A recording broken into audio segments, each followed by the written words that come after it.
Salam bahagia bagi warga Konoha sekalian. Selamat datang kembali di channel Ray Konoha. Yang menarik dari agama Sunda Wiwitan ini adalah kitab sucinya adalah berbuat baik. Sungguh sangat menarik ya.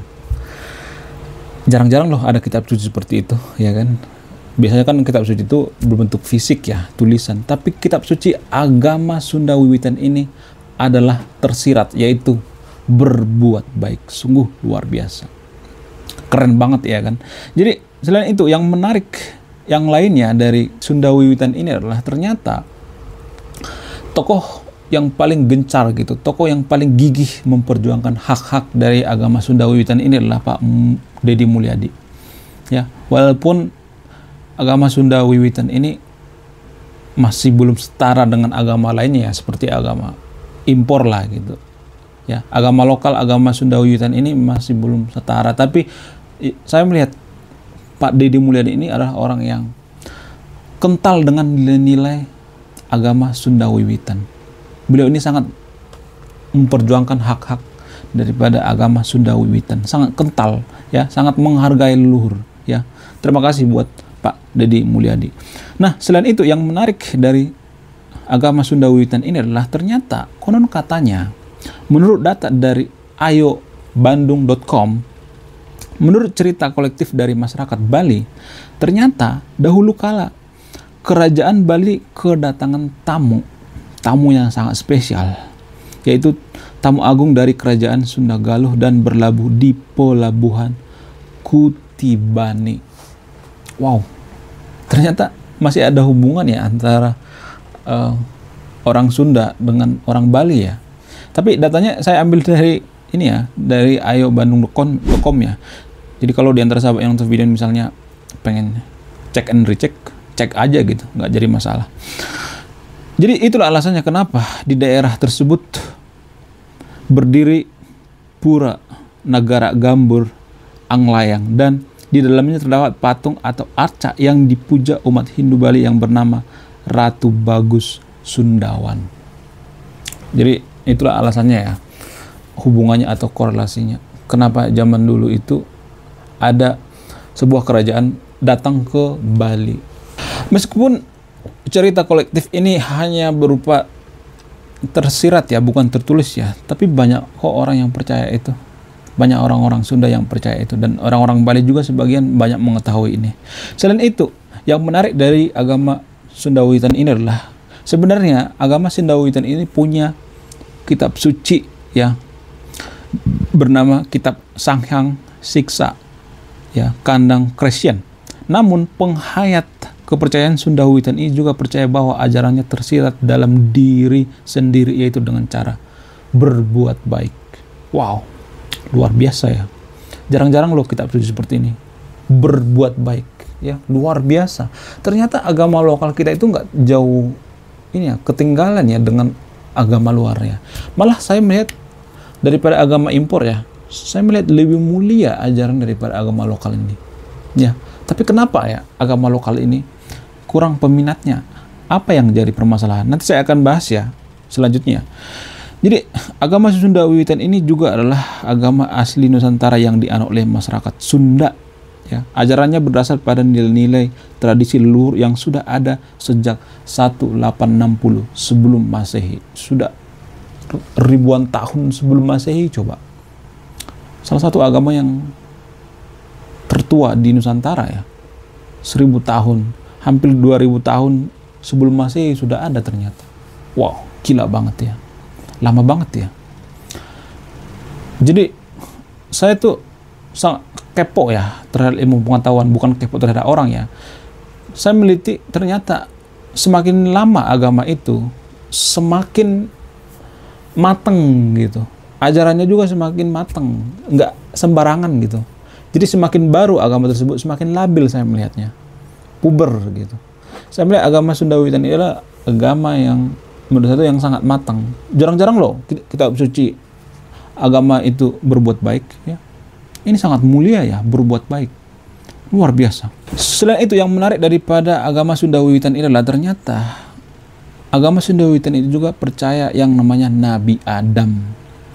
Nabi Adam. Masyarakat Sunda Wiwitan percaya pada Nabi Adam yang tunggal, yang diyakini sebagai orang pertama yang turun ke bumi, yaitu ke tanah Sunda atau ke tanah Pasundan. Ya, berarti ada kemiripan dengan agama Samawi dong ya. Agama Samawi kan percaya yang namanya Nabi Adam ya. Ada kemiripan kali ya. Ajaran Sunda Wiwitan ini didasarkan pada Pikukuh Tilu, yaitu ajaran hubungan trilogis antara Tuhan, manusia, dan alam. Wow, luar biasa ya. Antara Tuhan, manusia, dengan alam. Wow, luar biasa ya. Pantesan ya agama Sunda Wiwitan ini kalau jalan kaki kayak orang-orang Badui ya. Itu kan penganut agama Sunda Wiwitan masih tertinggal sampai sekarang ya. Maksudnya bukan tertinggal secara zaman ya, tapi yang masih setia. Apalagi Baduy dalam ya. Baduy luar itu kan sudah mulai agak modern ya. Saya melihat Baduy dalam itu masih kental gitu. Mereka jalan kaki juga enggak pakai sepatu ya, enggak pakai alas kaki. Karena apa? Karena mereka harus menapak ke bumi, menjaga alam, hubungan manusia, Tuhan dan alam. Luar biasa ya. Luar biasa agama Sunda Wiwitan ini. Agama Sunda Wiwitan ini juga percaya yang namanya Tuhan Yang Maha Esa. Cuman namanya yang beda, yaitu Hayang Kersa ya. Kalau di agama Samawi kan Tuhan Yang Maha Esa, ada yang menyebut dengan Allah gitu, ada yang menyebut dengan Tuhan, ada yang menyebut dengan Batara Guru. Tapi kalau agama Sunda Wiwitan ini menyebut dengan Sang Hayang Kersa atau Nu Gersaken ya. Luar biasa emang bahasa Sunda ini ya. Ya kan? Enak ya. Saya tuh sangat suka ya dengan logat Sunda. Lembut ya. Tidak kekerasan gitu. Jadi saya tuh kadang berpikir seperti ini ya. Bagaimana kalau masyarakat Sunda itu sampai sekarang mempertahankan nilai-nilai budaya gitu. Masih menganut agama Sunda gitu. Saya tuh nggak habis pikir ya. Berarti orang-orang Sunda zaman sekarang ini pasti menurut saya itu setara dengan orang-orang Korea. Karena saya melihat ada kemiripannya wajah-wajah orang Sunda dengan orang-orang Korea gitu. Atau orang Thailand gitu. Ada kemiripan saya melihatnya. Nggak tahu apakah ini punya pertalian darah zaman dulu gitu. Saya juga nggak tahu. Tapi bisa aja ya. Kalau misalnya orang Sunda zaman dulu sampai sekarang itu terus beragama Sunda Wiwitan, menurut saya itu sangat toleransi ya, sangat toleransi, sangat menghargai alam. Kalau setia ya dengan ajaran leluhurnya, ya sangat menghargai alam gitu, tidak pernah namanya menggusur gitu, orang lagi ibadah dipersekusi gitu. Saya tidak pernah melihat seperti itu. Dan menurut saya agama Sunda Wiwitan ini adalah agama yang paling toleransi ya menurut saya pribadi ya. Cuman ada kelemahan daripada agama Sunda Wiwitan itu. Apa itu kelemahannya? Kelemahan daripada agama Sunda Wiwitan ini adalah kurang marketing, ya, kurang menjual. Mungkin karena masalah surga ya. Agama Sunda Wiwitan ini tidak berorientasi pada surga gitu, surga neraka, nggak berorientasi. Bukan berarti mereka ini berperilaku seenaknya ya karena tidak berorientasi pada surga dan neraka. Bukan seperti itu ya. Tapi agama Sunda Wiwitan ini lebih berorientasi pada kebaikan-kebaikan ya. Berbuat baik. Kitab sucinya aja berbuat baik coba. Kurang bagus apa coba ini ajaran Sunda Wiwitan? Luar biasa ya. Tapi ada satu kelemahan daripada Sunda Wiwitan ini, agama Sunda Wiwitan. Apa itu kelemahannya? Kelemahannya adalah kurang menjual. Surganya itu tidak menjanjikan gitu. Ya kan? Tidak ada bidadari di sana gitu. Ya kan? Jadi orang-orang kan pada malas ya, mungkin ya. Manusia itu kan senang yang namanya diiming-imingi ya. Coba kalau misalnya di setiap agama itu, misalnya agama Samawi deh, dihilangkan ini misalnya surga, apakah kita tetap setia dengan agama Samawi? Pasti banyak yang malas kan ibadah. Ngapain sih ibadah? Orang gak ada surganya. Iya kali ya, zaman dulu orang berbondong-bondong percaya dengan agama impor itu karena surga kali ya, menjanjikan surga. Agama impor kan langsung tegas itu mengatakan, ya kalau tidak melalui aku tidak akan masuk surga gitu. Kalau tidak agama kita nggak masuk surga. Pokoknya agama kita lah yang punya surga. Jadi orang-orang pada ini ya penasaran, ya. Ya udahlah masuk ke agama impor aja lah, biar kita masuk surga. Kan gitu kan. Bersih-bersih orang zaman dulu. Zaman dulu kan masih belum ada media gitu, belum tahu gitu, belum ada informasi yang seintens sekarang ya. Padahal kalau boleh jujur ya, surga itu kan masih dipertanyakan. Kalau saya mengatakan bahwa surga itu masih dipertanyakan, belum pasti, siapa yang bisa bantah coba? Emang surga itu sudah ada yang bisa pastikan gitu? Surga itu bisa dibuktikan hanya melalui kata-kata, ya, kata-kata. Menurut saya pribadi, bisa aja surga itu hanya opini pribadi yang menuliskan di kitab suci itu, lalu dipercaya banyak orang sehingga orang jadi percaya. Bisa aja seperti itu kan? Who know, ya kan? Jadi menurut saya pribadi, kalau ada yang mengatakan bahwa agama lokal nggak masuk surga, agama lokal masuk neraka, sedangkan surga juga belum pasti, gimana kita mengklaim bahwa seseorang itu masuk surga atau masuk neraka, sementara surga dan neraka juga masih dipertanyakan, masih belum pasti, ya kan? Bener nggak? Jadi gini ya guys, kita itu sebenarnya tidak pernah yang namanya memilih agama kita itu sendiri, nggak pernah. Kenapa kita beragama? Misalnya kita beragama Samawi misalnya, atau kita beragama Konghucu misalnya, atau kita beragama Scientology misalnya, atau beragama Hindu dan sebagainya. Siapa yang menentukan agama ini? Apakah kita atau orang lain? Biasanya orang lain yang menentukan. Contoh misalnya raja. Jadi raja di Nusantara misalnya, ada datang agama nih dari luar misalnya, agama impor, terus dagang di Nusantara, terus anaknya dijodohin dengan raja yang ada di Nusantara misalnya. Nah, ketika anaknya ini dijodohin, maka diaturlah siasat gitu. Siasat untuk apa? Untuk menyebarkan ideologi atau menyebarkan agama.